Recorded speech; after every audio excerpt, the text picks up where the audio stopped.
All right, give an update.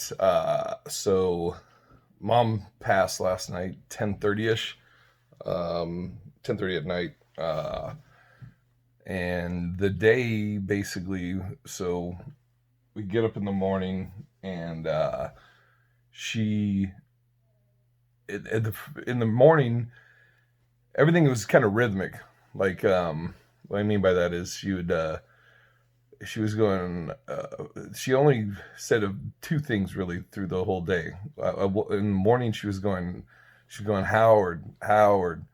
But she was saying it as she was breathing. So she would be like, Howard, Howard. And all of us were kind of like, who's Howard? Then remembered, that's my grandfather, her father, who came over from Ireland. It's his middle name, James H. Mulgannon, James Howard Mulgannon. So she was calling out to her father that had, passed 30 some years ago. She was doing that, and that was only for a brief, maybe like for about a minute. She was doing that. Other than that, she would, uh, like just that moaning, and that from when she got up 10ish, 10 a.m. until she passed 10:30 at night, doing that consistent, just she wasn't. I'm trying to think if she was responding. Oh yeah, there was the only other time she said anything other than the when she was moaning was we were playing. She's surrounded by family, and we were playing music, and so we had like on the Frank Sinatra channel or something, and on Pandora, and we're playing different songs for her. Danny Boy came on, which I've said in previous videos, that's the fucking one that always crushes me. And it starts playing, and she's, and then she literally goes, "Oh, Danny Boy," and we were like, "What the fuck?" So she, all, let me back up. So she's on oxygen, and we're sitting there. Myself, my sisters, and the grandkids and her friend Denise. All of us are basically in this bedroom from 10:30 in the morning till she passed at 10:30 at night. So what is that? 12 hours. Just excuse me, staying around her because we don't know. She's not getting better. At about and she's, I mean, we're pretty sure she's in pain. We have morphine that we kept giving her, and I was telling my sister, I was like, fucking give her the whole thing, send her off on a dolphin and a unicorn, let her fucking trip out or whatever it has to do to give away the pain, get rid of the pain. So I think at about 7 p.m. ish, maybe 6 or 7, we were talking, or my sister talked to the nurse or the doctor or somebody who had said before, but my sister, I think, just wanted to double check about um, either getting her off the oxygen, or because my mom she didn't want to be just kept alive if wasn't there. So the we discussed it, and her oxygen was at a level 4, the machine. So we talked and said that we would put it down to 2. Um, and so my one sister Veronica was, after we all conferred and decided, she was going to go do it. And then I told her, I was like, let me do it because I know how Veronica is. And Veronica was probably really the closest with my mom. And I was like, I just don't want you to, years from now feel like, I don't want that weighing on you. So I was like, let me do it. So I put it down to 2. That's probably around 6, 5 or 6. Kept going, kept going. And then fucking, I forgot to mention this. So my buddy Ray, hit me up. I've mentioned him before, Ray Breen from Ireland, and given his condolences. This is gonna fuck me up telling this story. Fuck. Given his condolences, let me pause this. Fuck it. All right. So he's giving me his condolences. He says he went to he's raised in Ireland. He said he contacted the parish priest in Mount Shannon at the church St. Cayman's in Mount Shannon to light a candle. That's where my family's from. I thought I'd be done crying.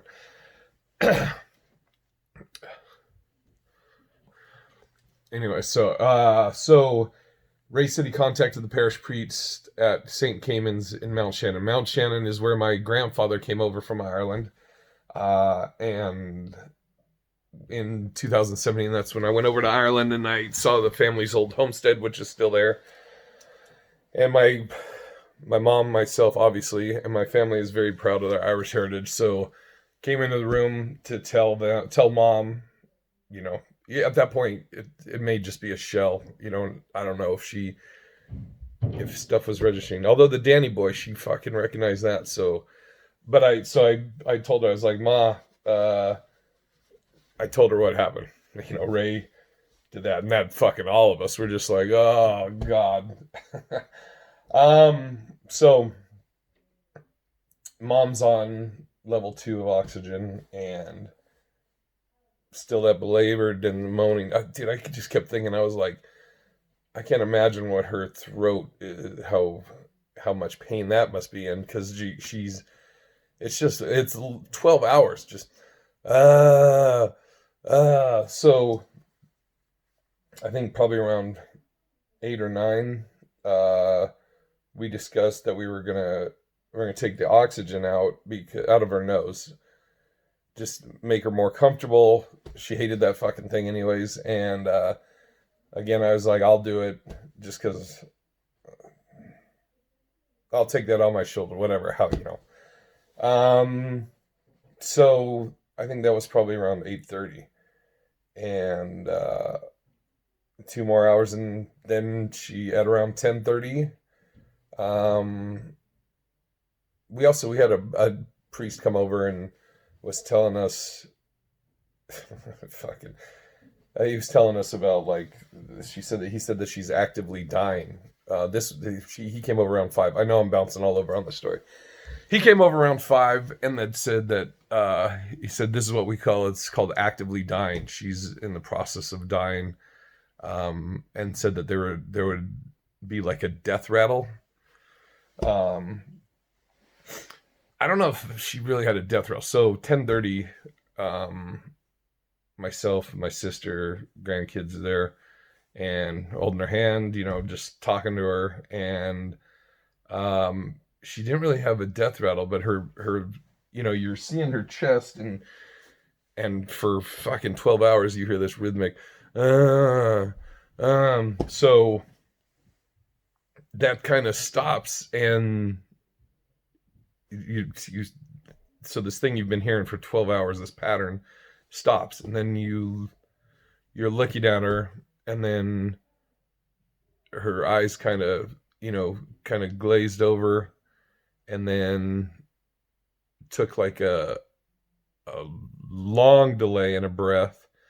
So we yelled to everybody to get up there.